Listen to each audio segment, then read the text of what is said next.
দরবার কক্ষ। সিরাজ সিংহাসনে উপবিষ্ট, কর্মচারীরা যথাস্থানে উপবিষ্ট। সভাসদদের মাঝে মির্জাফর, মোহনলাল, মীরমদন, রায়দুর্লভ একদিকে, অন্যদিকে রাজবল্লভ, জগৎ শেঠ, ওয়াটস, মাসিয়েলা দণ্ডায়মান। গোলাম হোসেন যথারীতি নবাবের পায়ের কাছে বসিয়া আছেন। ওয়াটস, Your Excellency. কলকাতা জয় যখন আমরা যাত্রা করি তখন তুমি আমার সঙ্গে সঙ্গেই ছিলে, সুতরাং কলকাতা জয়ের ইতিহাস তুমি জানো কি, তাই তো? তুমি এটাও জানো যে কলকাতা জয় করে সেই নগরের নাম আমরা আলীনগর রাখি। I know that very well, sir. আচ্ছা, আলীনগরে তোমাদের কোম্পানির সঙ্গে যে সন্ধি হয় তার সব শর্তও তোমাদের জানা আছে কি? তোমাদের কোম্পানি সন্ধির সকল শর্ত যাতে রক্ষা করে তারই জন্যে প্রতিভূ রূপে তোমাকে মুর্শিদাবাদে রাখা হয়েছে। কোম্পানি সন্ধি শর্ত রক্ষা না করলে যুদ্ধ ঘোষণার আগেই তোমাকে আমরা তোপের মুখে উড়িয়ে দিতে পারি, জানো নিশ্চয়ই ওয়াটস? I know that very well, sir. তাহলে তুমি প্রস্তুত হও ওয়াটস। আমি আমাদের অপরাধ বুঝিতে পারিতেছি না। তোমাদের অপরাধ?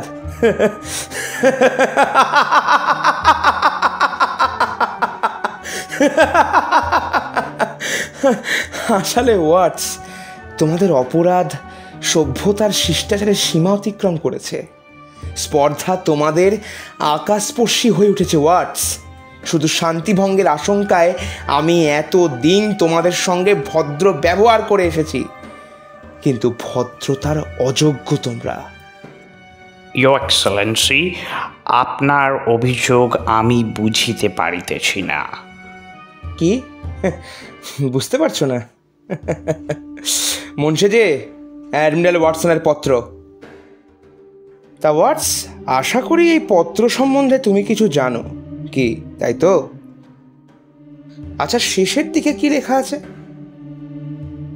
I now acquaint you that the remainder of the troops which should have been here long since, and which I hear the colonel told you he expected, will be at Calcutta in a few days. That in a few days more I shall dispatch a vessel for more ships and more troops, and that I will kindle such a flame in your country as all the water in the Ganges will not be able to extinguish. Munshi যে, এই পত্রের মর্ম সভাসদদের একটু বুঝিয়ে দিন। Colonel Clive যে সৈন্যের কথা উল্লেখ করিয়াছিলেন তাহা শীঘ্রই কলিকাতায় পৌঁছিবে। আমি সত্বর আরেকখানা জাহাজ মাদ্রাজে পাঠাইয়া সংবাদ দিব যে আরও সৈন্য এবং আরও জাহাজ বাংলায় আবশ্যক। বাংলায় আমি এমন আগুন জ্বালাইব যাহা গঙ্গার সমস্ত জল দিয়াও নিভানো যাইবে না। ওয়াটস, এরকম ভীতি প্রদর্শনের অর্থটা কি আমাকে একটু বুঝিয়ে বলবে? Why the admiral had written such a letter, I really don't understand. আমি জানি না। এখনো বুঝতে পারছো না ওয়াটস? বুঝিয়ে তাহলে আমি দিচ্ছি। মুন্সি যে, ওয়াটসের পত্রটা আবার বার করুন তো। আহা, আপনিই পড়ুন, ওর হাতে দেবেন না। আচ্ছা ঠিক আছে, ওকে আবার দেখিয়ে নিন। বলতে পারো ওয়াটস, বলতে পারো যেটা তোমার হাতে লেখা নয়? হ্যাঁ হ্যাঁ, এই পত্রটি আমিই লিখিয়াছি। আচ্ছা পড়ুন মুন্সিজি, পড়ুন। It is impossible to rely upon the Nawab, and it will be wise to attack চাঁদেরনগর। নবাবের ওপর নির্ভর করা অসম্ভব। চন্দননগর আক্রমণ করায় বুদ্ধিমানের কাজ। ছি ছি ছি ছি ছি ছি ছি, তোমাদের অভদ্রতার ঔদ্ধত্যের আরও পরিচয় চাও ওয়াটস? জেনে রেখো, তাও কিন্তু আমি দিতে পারি। আমার সভাসদরা, আমার স্বদেশীয়রা তারস্বরে ঘোষণা করে আমি নাকি নির্বোধ, অত্যাচারী, বিলাস সর্বস্ব। কিন্তু আমি যে সকলের শয়তানির সন্ধান রাখি তার সামান্য পরিচয় আজ দিয়ে গেলাম তোমায় ওয়াটস। এই তুমি ওয়াটস, তুমি আমারই দরবারে স্থান পেয়ে আমার সভাসদদের আমারই বিরুদ্ধে উত্তেজিত করো। কলকাতায় ইংরেজদের উপদেশ দাও আমারই আদেশ লঙ্ঘন করে কাজ করতে। জানো এর শাস্তি কি? তোমায় আমার কি করতে পারি? Punish me, Your Excellency, and if you will, I can say that I only have done my duty. হোয়াটস, এই মুহূর্তে তুমি আমার দরবার ত্যাগ করো। ভবিষ্যতে আর কখনো এই দরবারে তুমি স্থান পাবে না, এই আমি তোমাকে বলে রাখলাম। তোমার কোম্পানি যদি সৎ ব্যবহার দিয়ে আমাকে আবার খুশি করতে পারে, তাহলে কোম্পানির প্রতিনিধি হিসাবে কোনো সৎ চরিত্র ইংরেজকে আমি দরবারে স্থান দেব, তোমাকে নয়, আর তাও এখন নয়। যাও, বেরিয়ে যাও এখান থেকে। Farewell, Your Excellency. Farewell. জাহাপনা। একটু অপেক্ষা করুন রাজা। মোসিয়েলা। At your command, Your Excellency. মোসিয়েলা, তোমাদের কাছে আমি খুব লজ্জিত। তোমরা ফরাসিরা বহুদিন থেকেই বাংলাদেশে বাণিজ্য করছো। আমার সঙ্গে কখনো তোমরা অসৎ ব্যবহার করনি।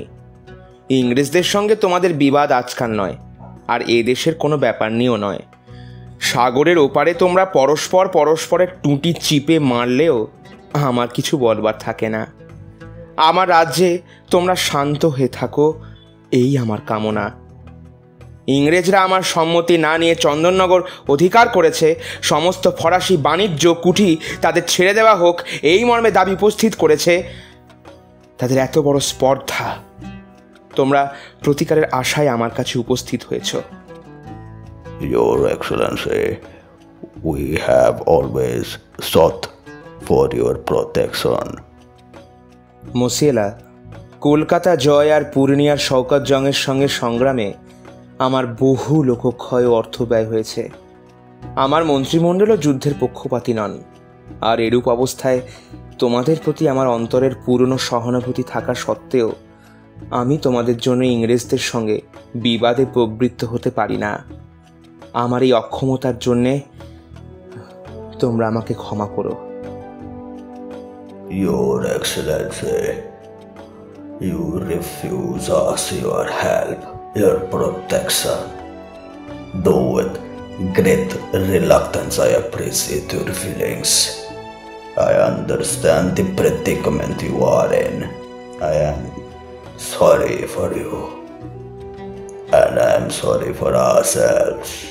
We have no other choice than to leave this land, which we have learned to love.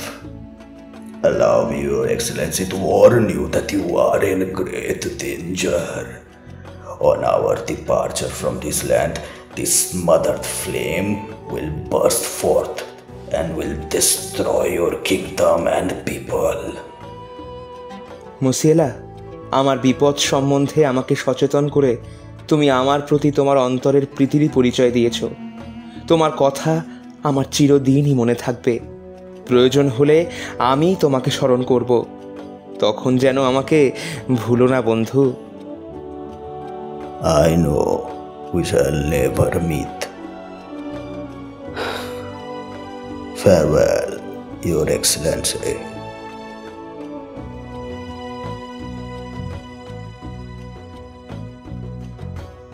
গল্প বলা কাজ অফিসিয়ালে আজকে তোমরা শুনছ শচীন্দ্রনাথ সেনগুপ্তর লেখা নাটক সিরাজদৌল্লা। গল্প পাঠে অভিক ও শুভ্রনীল। গল্পের সূত্রধার আমি Nandini. Stay tuned with us.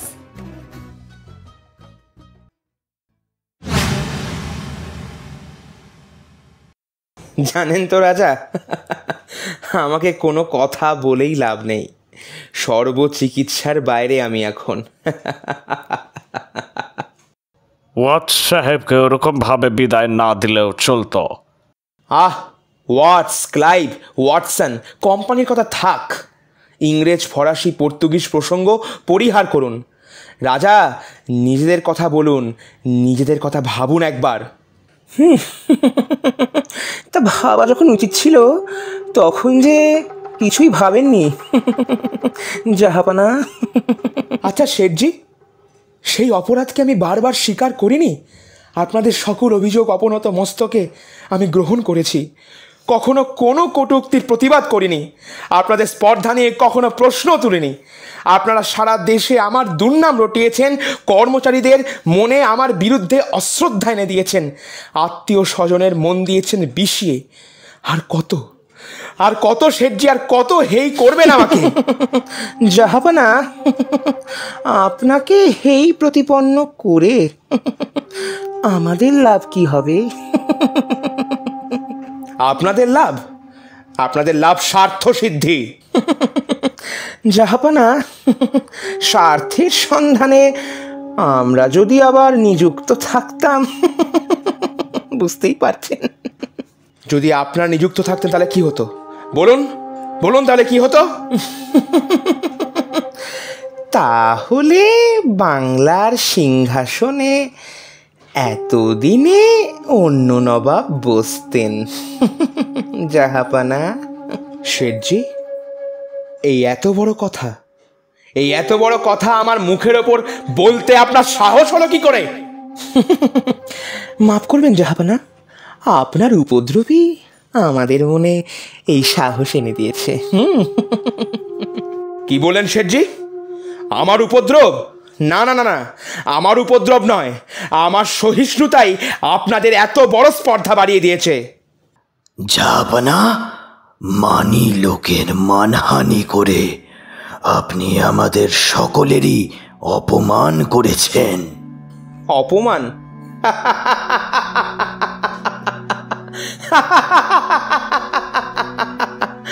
জনাব মির্জাফর, এই অপমানের কথা আপনি বলছেন, তাহলে আপনাকেও মনে করিয়ে দিই যে সকলে মিলে আপনারাও কিন্তু আমাকে কম অপমান করতে ভোলেননি। আমরা কেউই মিথ্যা কলঙ্ক রটাইনি। আচ্ছা, সত্যাশ্রয়ী রাজা। তাহলে বলুন মহারাজ, সিংহাসনে আহরণ করার পরে এই 1 বছরের মধ্যে কি অনাচার আমি করেছি? বলুন, কটা রাত আমি নিশ্চিন্তে কাটিয়েছি, কটা দিন আপনারা আমাকে বিশ্রামের অবসর দিয়েছেন? বলুন আপনারা রাজা, বলুন। আপনার দৈনন্দিন জীবনযাপন প্রণালী আমাদের কণ্ঠস্থ থাকার কথা নয় জাহাপানা। অথচ কবে, কোথায়, কখন, কোন অনাচার আমি করেছি তা আপনারা নির্ভুল বলে দিতে পারেন, তাই না? পারি, এই জন্য যে পাপ কখনো চাপা থাকে না।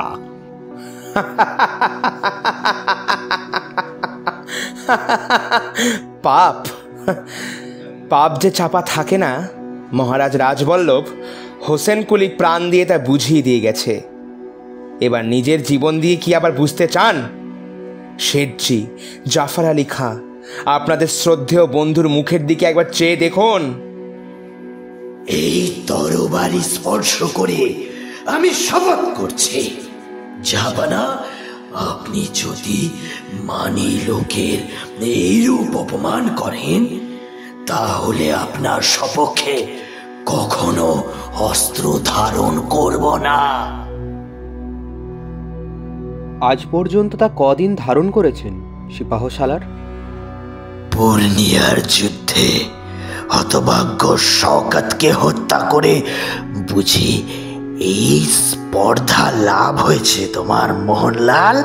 হ্যাঁ, কোনো যুদ্ধে কৃতিত্ব না দেখেও আমি জিজ্ঞাসা করছি যে কলকাতা জয় থেকে শুরু করে পূর্ণিয়া বিজয় পর্যন্ত কবে সিপাহসালার নবাবকে সাহায্য করেছেন?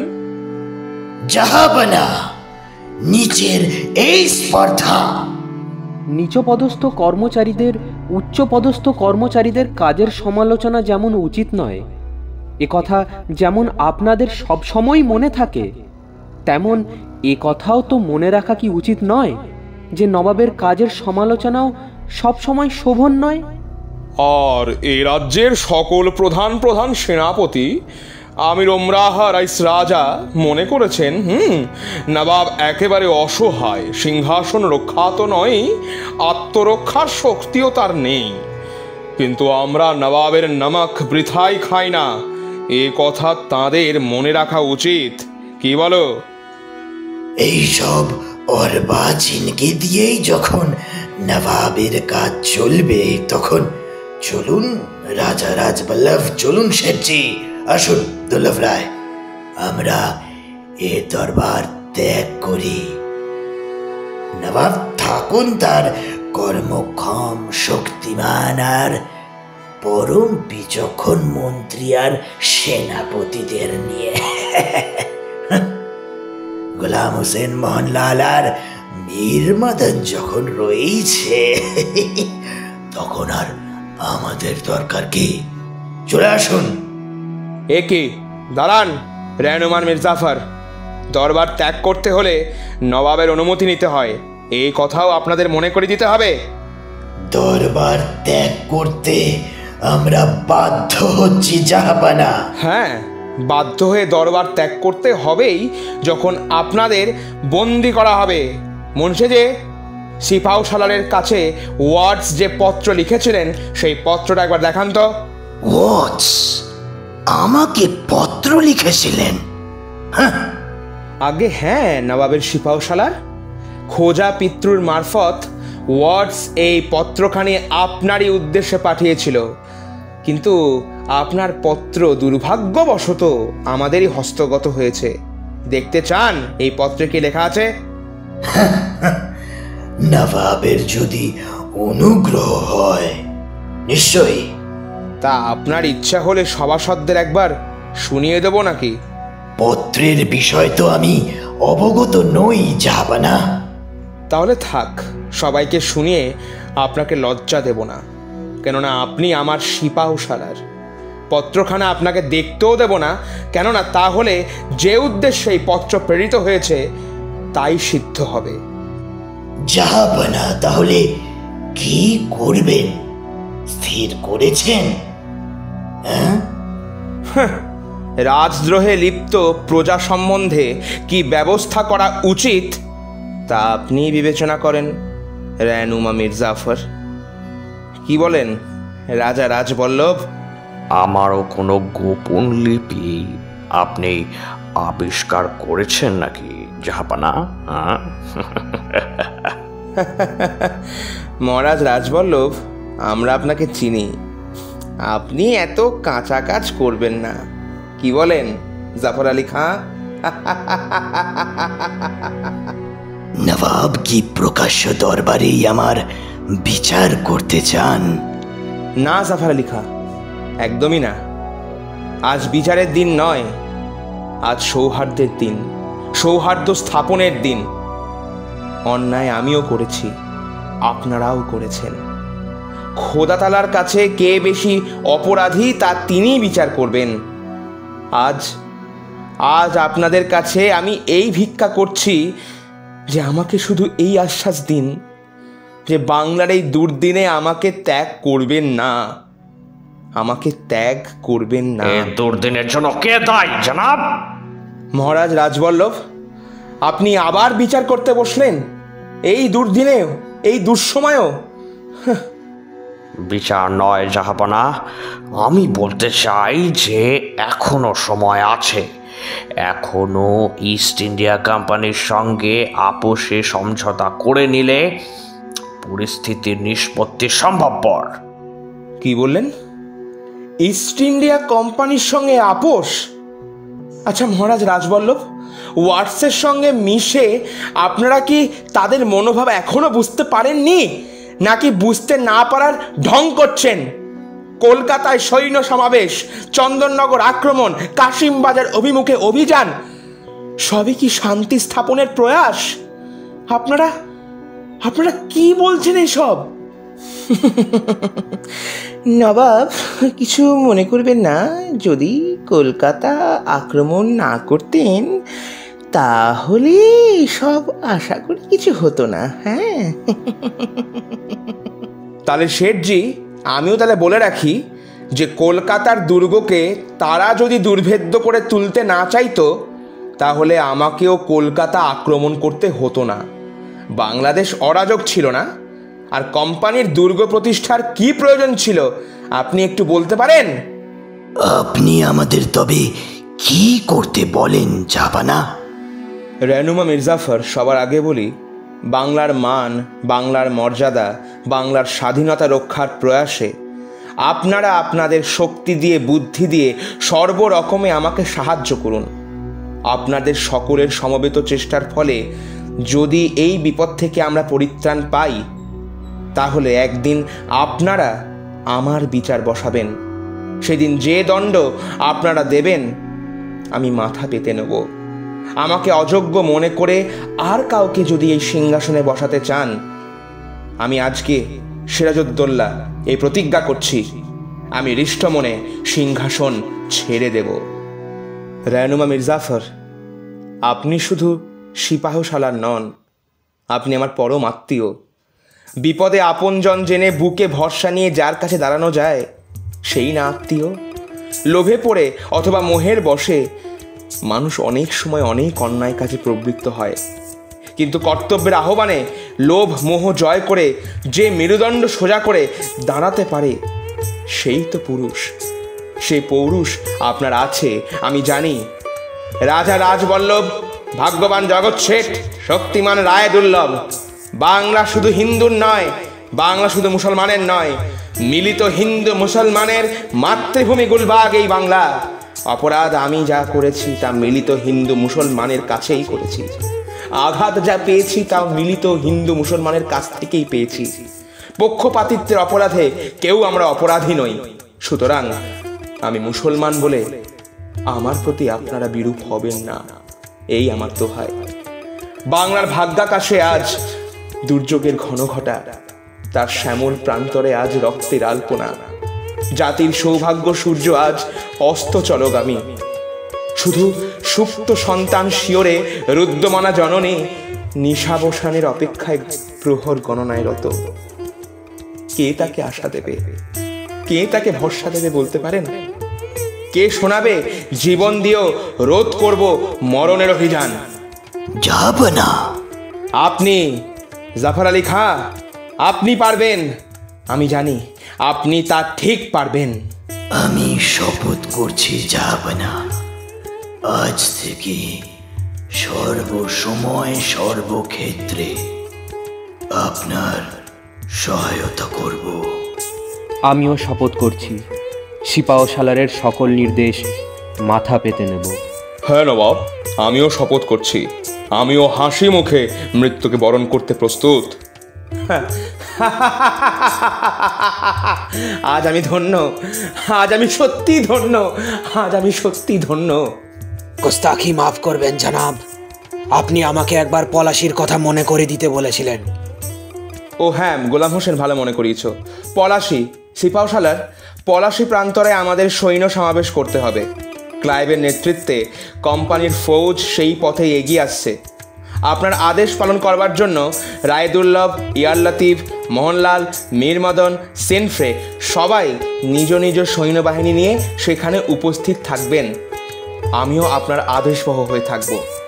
আপনাদের আর আমি দরবারে আবদ্ধ করে রাখবো না। আপনারা পলাশি যাত্রার আয়োজন করুন। প্রথমে সৈন্যাধ্যক্ষগণ এবং পরে সভাসদগণ দরবার ত্যাগ করিলেন। রহিলেন শুধু সিরাজ এবং গোলাম হোসেন। সিরাজ চারিদিকে চাহিলেন, তারপর ধীরে ধীরে সিংহাসনের দিকে অগ্রসর হইলেন। সামনে নুইয়া পড়িয়া সিংহাসনের দিকে চাহিয়া রহিলেন। ঘাড় ঘুরাইয়া অস্ফুট কণ্ঠে বলিলেন, গোলাম হোসেন। চাপানা। আচ্ছা গোলাম হোসেন, বুঝি শোনো না, একটা সত্যি কথা বলবে? আচ্ছা ভালো করে দেখো তো, সিংহাসন কি টলছে? হ্যাঁ, ভালো করে দেখো না, সিংহাসনটা কি টলছে? না না চাপানা, একদম না। আরে তুই ভালো করে দেখো না, আমার মনে হচ্ছে। দুজনেই সিংহাসন দেখিতে লাগিলেন। ধীরে ধীরে ঘাসেটি বেগম প্রবেশ করিলেন। দাঁড়াইয়া দেখিলেন, তারপর কহিলেন, ওদিকে কি দেখছো মূর্খ? নিজের বিবেকের দিকে চেয়ে দেখো। কে? ও খালা, আপনি? কোনো কাজ আছে? তা আপনি নিজে আসতে গেলেন কেন? আমাকে ডাকলেই আমি দেখা করে আসতাম। তাই নাকি? আমি তো জানতাম নবাবের অবসরের বড়ই অভাব। হ্যাঁ, ঠিকই বলেছেন। বিপদ এমনই ঘনিয়ে আসছে যে একেবারে দিশাহারা হয়ে পড়ছি খালা। নবাবের এখনো বিপদের ভয়ে আছে বুঝি? ঘসেটি বেগম আপনার ক্যাদি শকত শকত জং রণক্ষেত্রে নিহত। প্রতিদ্বন্দ্বী তো আর কেউ কোথাও নেই। এখনো নবাব ভয় পাচ্ছেন বিপদের, এখনো নবাব। কেন খালা, আপনি জানেন না কোম্পানির ফৌজ কাশিম বাজার অভিমুখে অভিযান করেছে? করেছে করেছে বুঝি? হ্যাঁ, সেই সংবাদই তো পেয়েছি। তাহলে তো তারা মুর্শিদাবাদেও আসবে। তেমনি দুর্দিন কে কামনা করে মা? নিশ্চয়ই আপনি করবেন না? দুর্দিন নাকি নাকি সুদিন? সুদিন? কি করে সুদিন হতে পারে মা? পারে, সুদিন নয় বুঝি। খসেটির বন্ধন মোচন হবে, সিরাজের পতন হবে, তা সেটা সুদিন নয় বুঝি? সুদিন নয় বুঝি নবাব? খালা, আপনি বুঝতে পারছেন আপনি কি বলছেন? বেশ বুঝতে পারছি। দিন রাত মনের মধ্যে যেটা গুমরে গুমরে মরছে, আজ আমি সেটাই ভাষায় প্রকাশ করছি। খালাকে তুমি গৃহহারা করেছো, খালার সর্বস্ব তুমি লুটে নিয়েছো, খালাকে তুমি দাসী বানিয়ে রেখেছো। তোমার কি মনে হয় আমি এগুলো সব ভুলে যাব? ভুলে যাব এগুলো আমি? খালা, অকারণে অভাগাকে আর তিরস্কার করবেন না। আমি আমি আপনার কাছে দোহাই চাইছি। কি অকারণে? অকারণে? তা নয় কি? আপনি তখন থেকে যা বলে যাচ্ছেন তা তা শুনে আমার গা শিউরে উঠছে। আপনি কি করে এই কথাগুলো বলতে পারেন? বেশ, তাহলে বলো বলো, কে মতিঝিল অধিকার করেছে? কে আমার সমস্ত সঞ্চিত সম্পত্তি হস্তগত করেছে? কে কে আমার পালিত পুত্রকে সিংহাসন থেকে দূরে রেখেছে? কে? তুমি করনি? তুমি করনি এগুলো? দাসু! দাঁড়ান, মতিঝিল? মতিঝিল তো আপনারই রয়েছে মা। তাহলে আমার সেখানে যাবার অধিকার নেই কেন? কেন অধিকার নেই? রাজনীতির কারণে। তুমি কি খালাকে বোকা পেয়েছো? তোমার রাজনীতির সাথে আমার কিসের সম্বন্ধ? কি বললে তুমি? রাজনীতি? রাজনীতি? রাজনীতি শুনে রাখো, আমার রাজ্য নেই, আমার রাজনীতিও নেই। আমার শুধু প্রতিশোধ আছে, আর আমার এই প্রতিশোধ সেই দিন পূর্ণ হবে যেদিন তোমার এই প্রাসাদ অপরে অধিকার করবে, তোমাকে সিংহাসন থেকে টেনে ফেলে দিয়ে শকত, হ্যাঁ হ্যাঁ শকত জঙ্গের মতো কেউ তোমাকে যেদিন। আমি জান, এ কি বলছেন আপনি? আপনার মুখেও কথা শোভা পাই না আমি জান। নবাব মহিষী? নবাব মহিষী নই আমি জান, আমি আপনার কন্যা। তা নবাব মহিষী নও বুঝি? আজ ভাবছো খুব বিনয় করলে, কিন্তু দুদিন পর আমার কথা সত্যি হবেই। এই আমার মতো জীবন, নবাবের ক্যাদি খালার মতো জীবন, খসেটি বেগমের মতো জীবন তোমাকে কাটাতে হবে। নবাব? এ আল্লাহ, নবাব মহিষী ক্যাদির বিরুদ্ধে অভিযোগ করছে।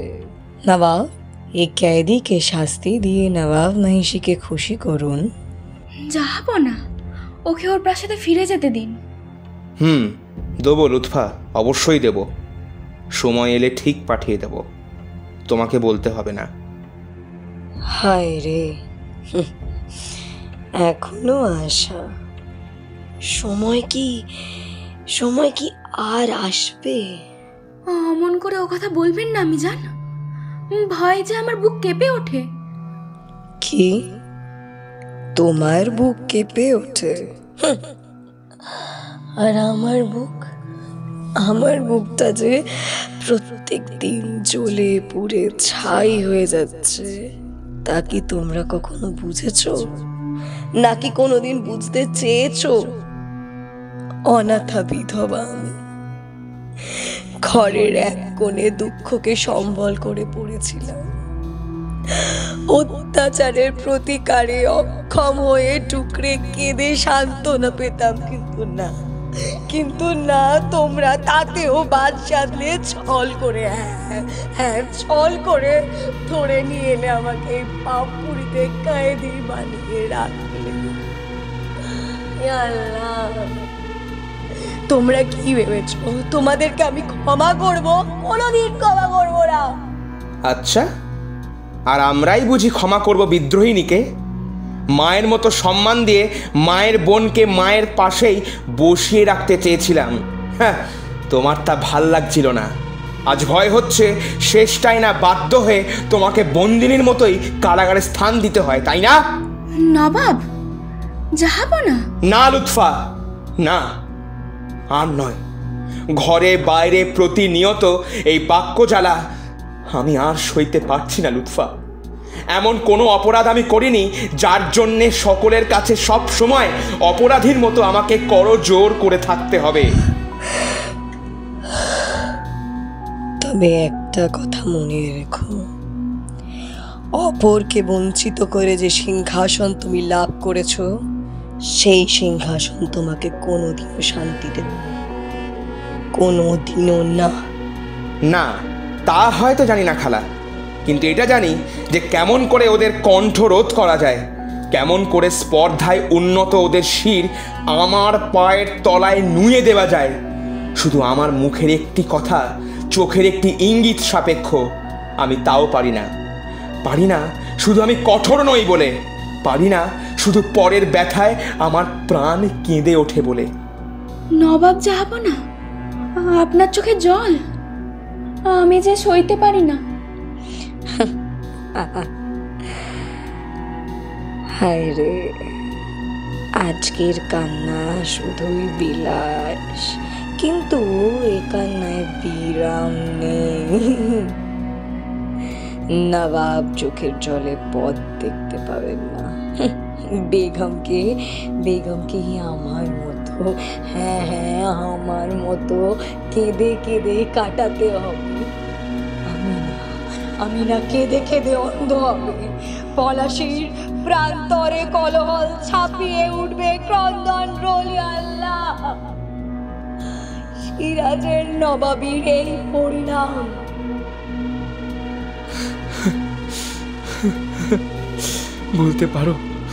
বলতে পারো লুৎফা, ওই ঘসেটি বেগম মানবী না দানবী?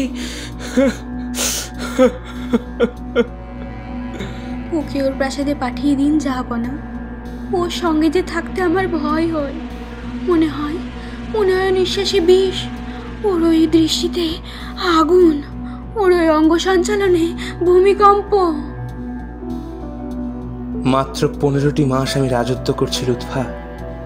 এই 15 মাসে আমার এমনই অভিজ্ঞতা হয়েছে, মানুষদের এমনই নির্মমতার পরিচয় আমি পেয়েছি যে কোনো মানুষকে আমি শ্রদ্ধাও করতে পারি না, আবার ভালোবাসতে পারি না। খুব ভয় হয় লুৎফা, খুব ভয় হয়। চলুন জাহাপনা, একটু বিশ্রাম করবেন। বিশ্রামের অবসর হবে গো লুৎফা, পলাশির পর। কি পলাশি? সে কি জাহাপনা? আচ্ছা লুৎফুন্নেসা, তুমি কি এখনো কিছু শোনোনি? পলাশির মাঠে আবার যুদ্ধের সম্ভাবনা। কি জাহাপনা, আবার যুদ্ধ? 15 মাসের নবাবে লুৎফা, তার মাঝে পুরো একটি বছর যুদ্ধে ষড়যন্ত্র ভেদে গুপ্তচর পরিচালনায় অতিবাহিত হয়েছে। এইবার হয়তো শেষ যুদ্ধ। শেষ যুদ্ধ? হ্যাঁ, যদি জয়ী হই তাহলে হয়তো আর যুদ্ধ হবে না, আর যদি পরাজিত হই তাহলে হয়তো নয়। পলাশি? হ্যাঁ, পলাশি। লাখে লাখে পলাশ ফুলের অগ্নি বরণে কোনোদিন হয়তো পলাশির প্রান্তর রাঙা হয়ে থাকতো, তাই আজও তার বুকের রক্তের তৃষা। জানি না জানি না আজ কার রক্ত সে চায়। পলাশী, রাক্ষসী পলাশী, রাক্ষসী পলাশী।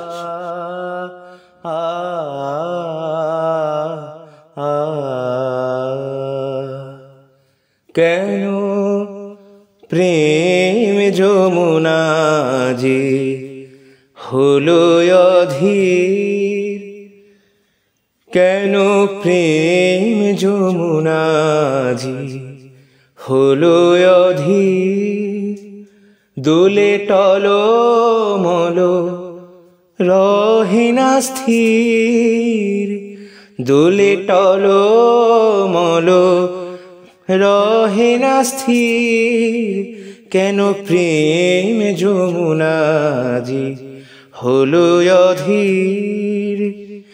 মানে না বারণ, মানে না বারণ উছলি বাড়ি, ভাসালো কুললাজ রুধিতে নারী।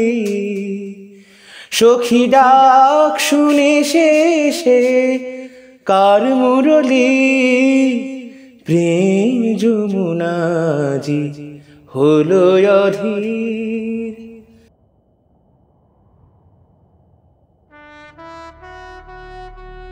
গল্প বলা কাজ অফিসিয়ালে আজকে তোমরা শুনলে শচীন্দ্রনাথ সেনগুপ্তর লেখা নাটক সিরাজদৌল্লা। সিরাজদৌল্লা জগৎ শেঠ ও মীর মদনের চরিত্রে শুভ্রনীল, শেঠজি মোহনলাল গোলাম হোসেন প্রবাল, লুৎফান্নিসা ঐশী, ঘাসেটি বেগম সৌমি এবং মির্জাফর, রাজবল্লভ, ওয়াটস, মাসিয়েলা ও পর্ব পরিচালনায় অভিক। গল্পের সূত্রধার আমি নন্দিনী।